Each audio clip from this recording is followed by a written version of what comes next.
What if I told you that the greatest danger to society isn't ignorance, but functional stupidity? Not the kind you mock online, not the cartoonish idiocy you see in viral clips, but a far more seductive form.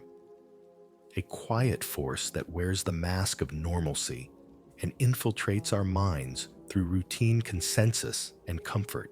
Imagine this: a well-educated father, served in the military, reads the news, goes to church. He loves his children. He cares about his country. And yet one day, he finds himself sharing a conspiracy theory about vaccines. Not because he's evil, not because he's uneducated, but because slowly, silently, he stopped thinking for himself.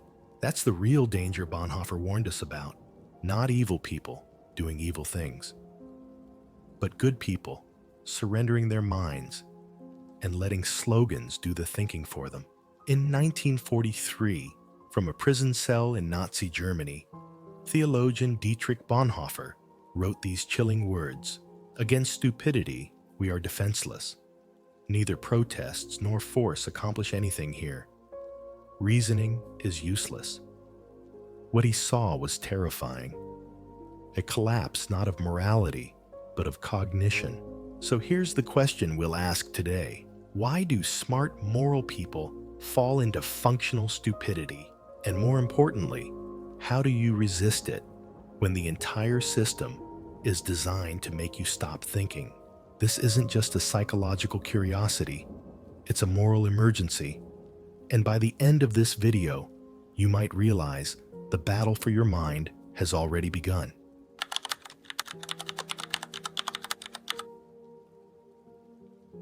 Let's be honest. You don't need to be unintelligent to act stupid. In fact, the most dangerous form of stupidity often comes wrapped in intelligence, professionalism, and good intentions. Take Dr. John Ioannidis, one of the most cited medical researchers in the world. During the early days of the COVID-19 pandemic, he published controversial takes that downplayed the virus's threat, not because he was malicious, but because, like many others, he became overconfident in his framework and resistant to shifting data. This is the trap. Functional stupidity doesn't happen in a vacuum. It emerges when intelligent people cling to familiar systems of belief because it's comfortable. We love to imagine that stupidity looks like a dunce cap or a failed exam. But in the real world, it looks like a confident executive ignoring data that contradicts their vision. A politician repeating the same slogan despite changing facts. A friend refusing to question a long-held belief because it just feels true. And here's why it works. It protects the ego. Critical thinking is painful. It requires you to slow down, admit uncertainty, and sometimes acknowledge that you were wrong. But certainty feels good. It gives you identity, community, and the illusion of control. In psychology, we call this motivated reasoning, the tendency to fit the facts to your feelings, not the other way around. You see this everywhere, in politics, in religion, in corporate boardrooms, in families arguing at the dinner table. Stupidity becomes a survival mechanism, not because people are lazy, but because they're exhausted. When you're working 2 jobs, raising kids worried about bills, stopping to reevaluate your worldview just isn't practical. So we outsource our thinking. We absorb sound bites. We default to group consensus. We stop asking hard questions. And that's exactly how functional stupidity spreads. Not as rebellion, but as relief. It feels like freedom, but it's actually surrender. The irony, this isn't random. There's a reason we fall into this trap, and it has everything to do with how power operates in modern systems. Because once we understand that stupidity isn't just personal, it's also structural, we start to see the trap for what it really is. And that brings us to Bonhoeffer's chilling insight. Stupidity doesn't just emerge from individuals. It thrives in systems that reward obedience over thought. So let's take a closer look at where this trap leads and why, as Bonhoeffer warned, stupidity is more dangerous than evil.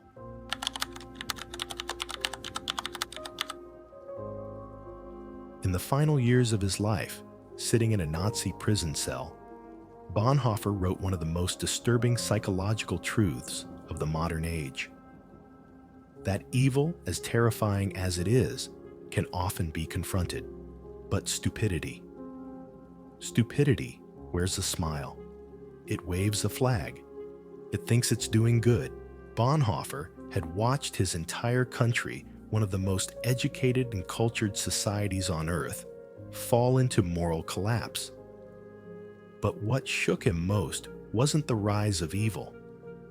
It was the silence of professors, the complicity of clergy, the way friends, neighbors, and colleagues began parroting party lines, not because they were coerced, but because they had stopped questioning. They didn't wake up one day and decide to support a regime of terror. They simply followed, until following replaced thinking. This is what Bonhoeffer meant when he said we are defenseless, because stupidity doesn't argue. It repeats. It doesn't doubt. It believes fervently, righteously, and without room for contradiction. And that makes it far more dangerous than evil, because evil often knows what it is. It hides. It schemes. It fears exposure. But functional stupidity believes it's virtuous, and that makes it immune to correction. Let's bring this forward to modern times. Consider the rise of pseudoscience in health communities.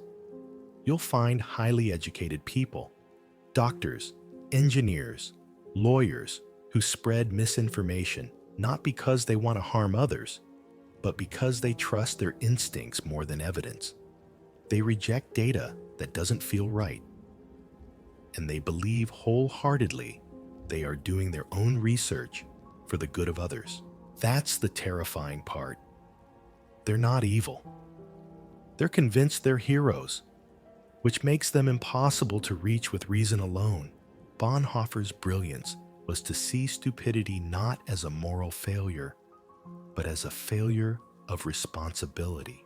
It happens when people hand over their thinking to group consensus ideology or convenience and no longer feel accountable for the consequences of what they believe. And here's the lesson. Stupidity flourishes wherever thought becomes optional, whenever reflection becomes too costly, whenever comfort is chosen over clarity. But Bonhoeffer also made one more haunting observation, one we rarely talk about. He believed that stupidity didn't emerge in isolation. It was amplified in groups and mass movements, in systems that reward obedience over inquiry. So if stupidity spreads best in collectives, the next question becomes clear. What happens when entire groups of people stop thinking together? And that's exactly where we're headed next.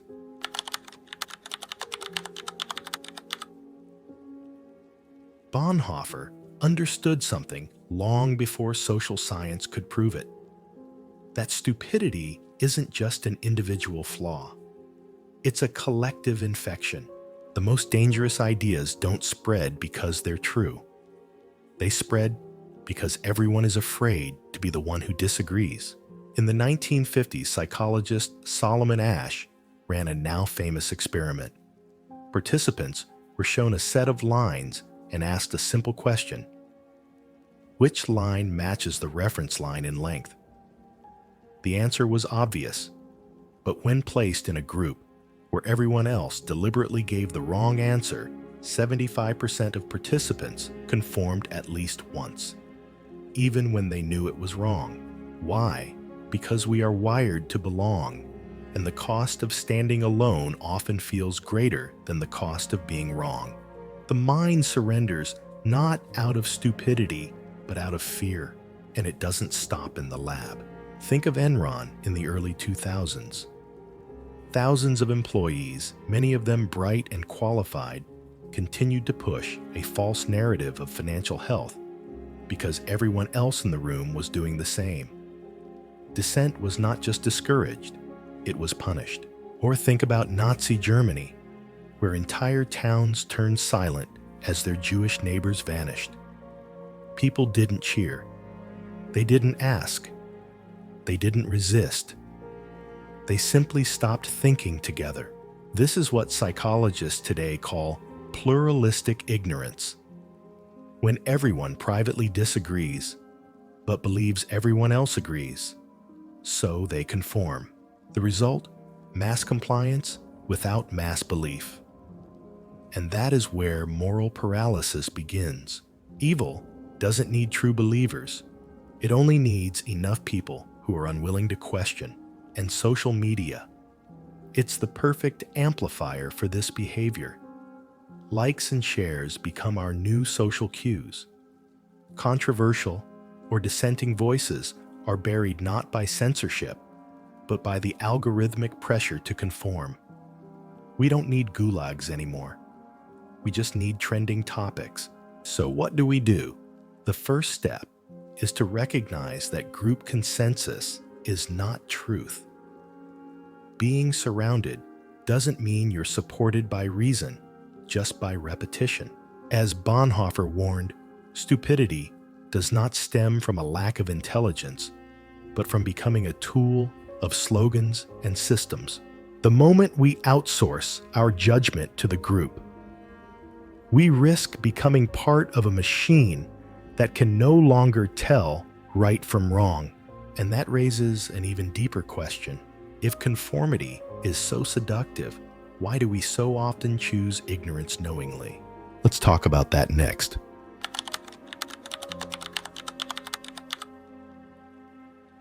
It's easy to assume that ignorance is always accidental, that people are simply uninformed, misled, or not paying attention. But what if ignorance itself has become strategic? In political science, there's a term for this rational ignorance. It describes a phenomenon where people choose not to be informed, not because they don't care, but because the cost of understanding feels greater than the benefit of knowing. Let's make it real. Imagine you're a single mother, working 2 jobs, juggling bills, keeping food on the table. The economy is unstable. Your rent just went up, and you haven't had a full night of sleep in weeks. Now someone expects you to read a 70-page policy paper on interest rates, fact-check a news story, research a controversial law. No. You do what most people do. You scan headlines. You trust someone in your circle. You click once, maybe twice, then move on. Not because you're lazy, but because you're exhausted. Because survival doesn't have time for nuance. And here's the trap. The less we feel in control of our environment, the more tempting simple answers become. In uncertainty, clarity is comforting even if it's false. This is why conspiracy theories thrive in economically unstable times. They offer a coherent, emotionally satisfying narrative. Things are bad because of them. During the 2008 financial crisis, belief in fringe movements and populist ideologies surged. Not because people got dumber, but because they were looking for cognitive shortcuts to explain overwhelming chaos. In other words, rational ignorance isn't stupidity. It's an adaptation, a way to protect a mind already stretched too thin. And this isn't just an individual issue. It's systemic.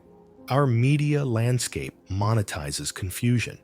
News cycles are built to provoke, not inform. Clickbait headlines don't reward nuance, they reward outrage. Our schools teach memorization, not discernment. Our workplaces punish dissent, not encourage questioning. And when people are overloaded, underpaid, and constantly distracted, they don't seek truth. They seek relief. So, yes, ignorance can be rational, but that doesn't make it harmless.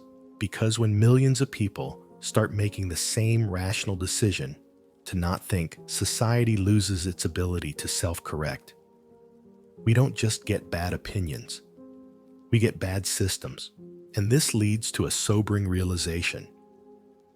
We're not just failing to think. We're being engineered not to, which brings us to the next layer of the trap. The technology that feeds rewards and profits from our cognitive surrender. Let's talk about that.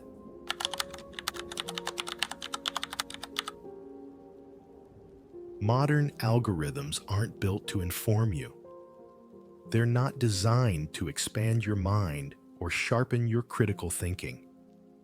They're designed for one thing: engagement, and the fastest path to engagement: emotion, not truth, not depth, not complexity. Emotion. That's why rage travels 6 times faster than facts. Why conspiracy videos autoplay for hours. Why your feed feels addictive, because it is. Let's get specific. In 2018, a team of researchers at MIT analyzed over $126,000 stories shared on Twitter. Their conclusion: false information spreads significantly farther, faster, and deeper than the truth, especially when it triggers emotion.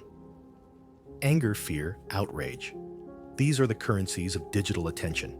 Now think about what that means at scale. Every click, every pause, every scroll you make is being recorded, analyzed, and used to optimize your feed. Not to challenge you, but to trap you inside your comfort zone. To show you more of what you already believe.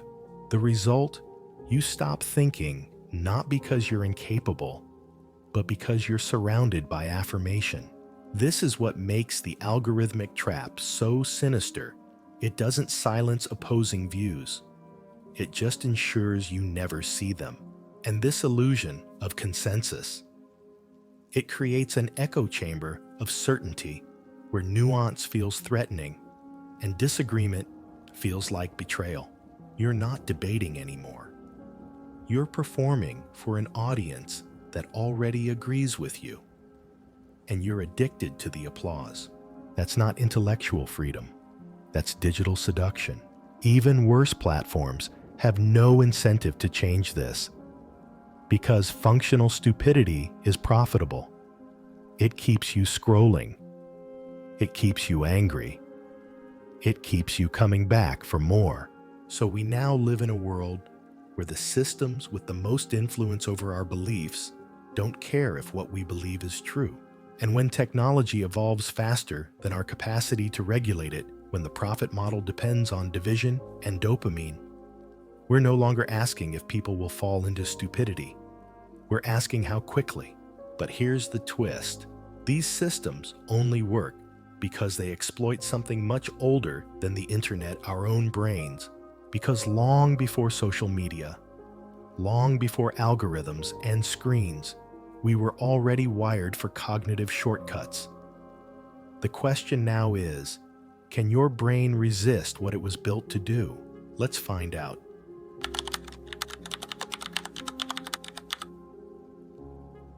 You weren't built to think clearly. Not under pressure, not in chaos, not when your survival feels threatened. For thousands of years, the human brain didn't evolve to seek truth. It evolved to react quickly, detect threats, and conserve energy. That's why even today, speed feels safer than accuracy. When your ancestors heard rustling in the bushes, they didn't launch an investigation. They ran. Those who didn't survive. This primitive instinct still lives in you, in the form of cognitive biases, mental shortcuts your brain takes to reduce effort and increase emotional comfort. Here's just a few of them. Confirmation bias, the tendency to seek and trust information that already aligns with your beliefs. Negativity, bias, the brain's stronger reaction to threats than to rewards. Cognitive dissonance, the pain you feel when reality contradicts what you want to believe. In 1957, psychologist Leon Festinger demonstrated just how powerful this can be. He infiltrated a doomsday cult that believed the world would end on a specific date. When that prophecy failed, did the followers abandon their beliefs? No. They doubled down. They claimed their faith had saved the world from destruction. Their identity was too intertwined with the belief to let it go, because to admit they were wrong would be to erase part of who they were. And this is exactly how functional stupidity takes root inside intelligent minds.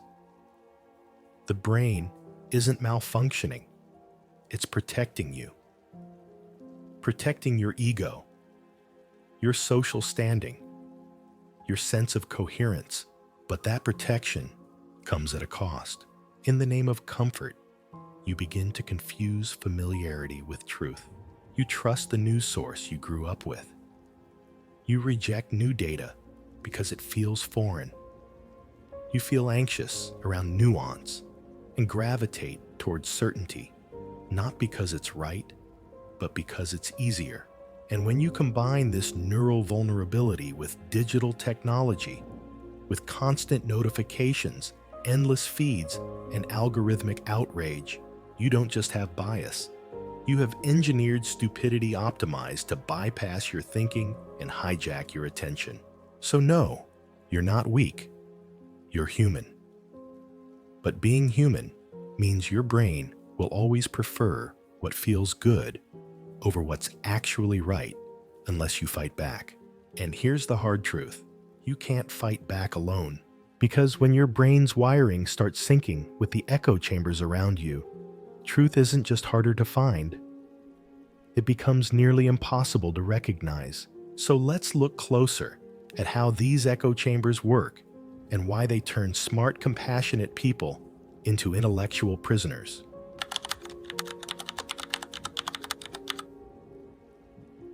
What happens when your brain's need for certainty meets a digital ecosystem designed to feed you more of what you already believe? You get the echo chamber, an environment where every article, every video, every comment is a mirror, not a window. It's not just that false information spreads faster. It's that we are rewarded psychologically, socially, algorithmically for surrounding ourselves with agreeable noise. Let's look at the science. A 2018 study from MIT revealed that falsehoods spread 6 times faster than facts on social media platforms. Not because of bots, because of humans. Because emotionally triggering lies are more shareable than complex truths. And when those lies align with what we already believe, they feel more true than the truth itself.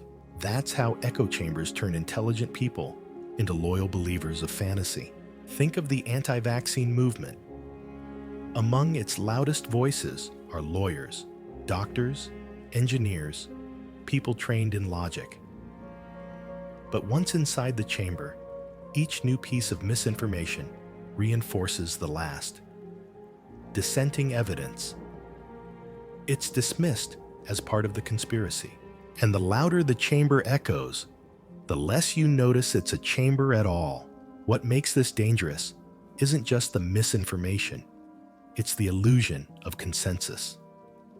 When every video confirms your bias, every comment section cheers you on, and every feed shows you what you expect, you don't just believe you're right. You believe everyone else agrees. And if everyone agrees, why question anything? Here's the tragedy. Most echo chambers don't feel like manipulation. They feel like home. They feel safe. They feel true. But comfort isn't a substitute for clarity. And consensus is not the same as correctness. So what do? We start by remembering this one rule. When everyone around you agrees, that's when you should be most curious, not most certain. Because the deeper you fall into agreement, the harder it is to find your way out. And if you're wondering why escaping these chambers feels so uncomfortable, so painful, there's a reason for that too. Because in a world built on comfort and convenience, thinking for yourself is an act of sacrifice. And that's exactly what we'll explore next.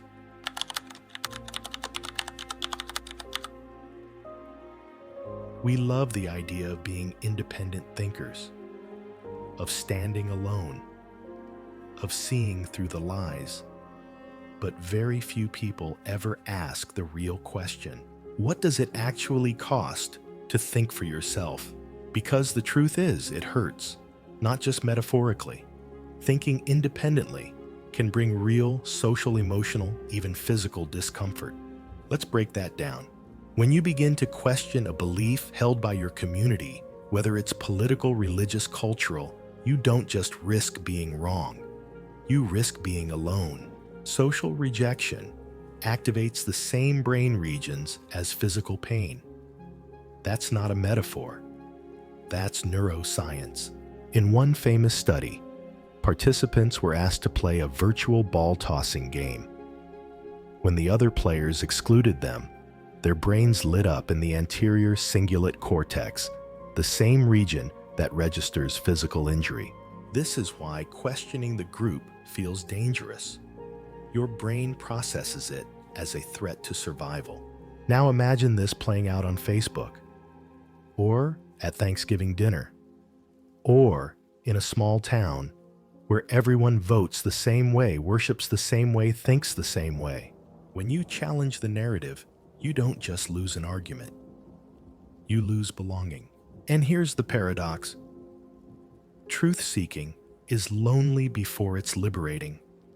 The first step is always discomfort, because it means letting go of certainty, letting go of tribal applause, letting go of the dopamine hit that comes from being on the right side. That's why real thinking often feels like betrayal, not just of others, but of your former self. Take whistleblowers, for example. They don't just suffer retaliation from institutions. They're often ostracized by friends, family, entire communities, not because they were wrong, but because they refused to play along. And yet these are the people history remembers. Galileo, Sophie Scholl, Edward Snowden, Bonhoeffer himself. They weren't praised in their lifetime. They were punished. Because clarity is often seen as defiance in a world addicted to comfort. So, what's the lesson here? Independent thought will never feel natural because it isn't. It goes against biology, against social instincts, against convenience. But it's the only way to remain truly human in a world that profits from your surrender. And that raises a crucial question. If thinking is this hard, how do we build the strength to do it anyway? Let's talk about that next.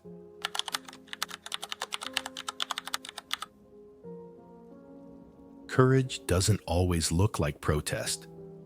It doesn't always mean shouting louder, marching harder, or flipping over tables. Sometimes it's the quiet decision to think, when thinking is the last thing the world wants from you. Let's call this what it is: intellectual resistance. And like any form of resistance, it has a cost. But it also has practices, daily disciplines that don't require brilliance or fame. Just honesty. Practice 1. Intellectual friction. Make it a habit to read or listen to someone you disagree with every week. Not to change your mind, but to test its strength. Because truth doesn't fear opposition. It welcomes it. If your ideas can't survive exposure to disagreement, they're not ideas. They're dogmas. Practice 2. Productive ignorance. Next time you feel 100% certain, pause. Ask yourself, what evidence would change my mind if your answer is nothing? That's not strength. That's blind faith dressed as conviction. Practice 3. Deliberate slowness. Before reposting, before reacting, before forming an opinion, pause. Even 30 seconds of thought is enough to break the algorithm's grip. Slowness is resistance in a system that runs on speed. Practice. 4. The radical power of I don't know. We've been conditioned to believe that certainty is confidence. But in truth, uncertainty is integrity.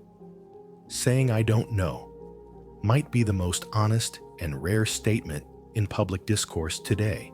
And here's the paradox. These small acts aren't weak. They're revolutionary. Because in a world engineered for mental surrender, staying intellectually awake is nothing short of defiance. And yes, it's lonely. You might be mocked, dismissed, ignored, but slowly, others will find you. Because courage, like fear, is contagious. History has never needed masses to ignite change, just a few who refuse to stop thinking. But this brings us to the final and perhaps most uncomfortable question. What kind of person are you when no one else is thinking at all? Let's end with Bonhoeffer's final challenge.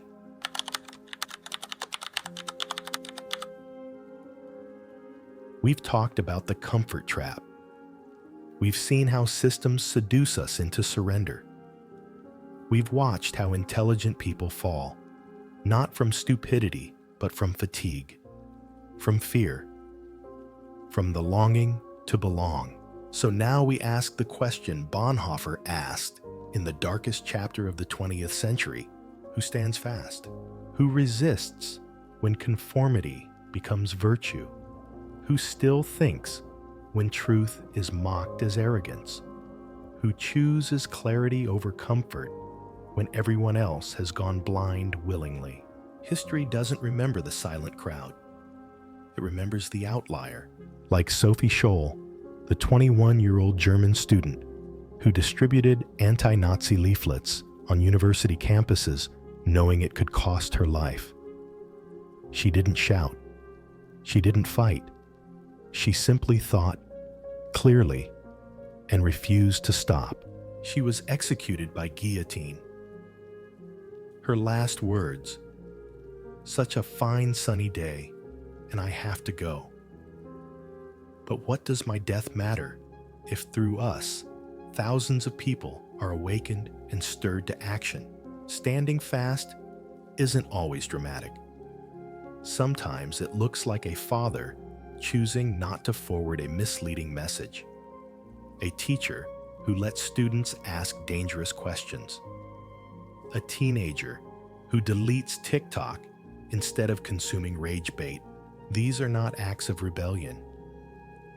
They're acts of preservation of something ancient, something fragile, something worth protecting, your mind. Because once you give that up, nothing else is truly yours. And here's the hard truth. You are not immune. The moment you think this doesn't apply to me is the exact moment it already has. But if functional stupidity is contagious, so is intellectual courage. Every time you choose thought over impulse, every time you admit uncertainty, every time you slow down instead of react, you are defending the very possibility of wisdom in an age designed to erase it. So here's my challenge to you. This week, take one belief you hold dearly, something that feels core to who you are, and ask, what if I'm wrong? Not to destroy it, but to see if it still stands after scrutiny. If it survives, you'll hold it with deeper strength. If it doesn't, you've just grown. That's not weakness. That's intellectual courage. And in a world built on intellectual surrender, that courage might just be the last thing keeping us human.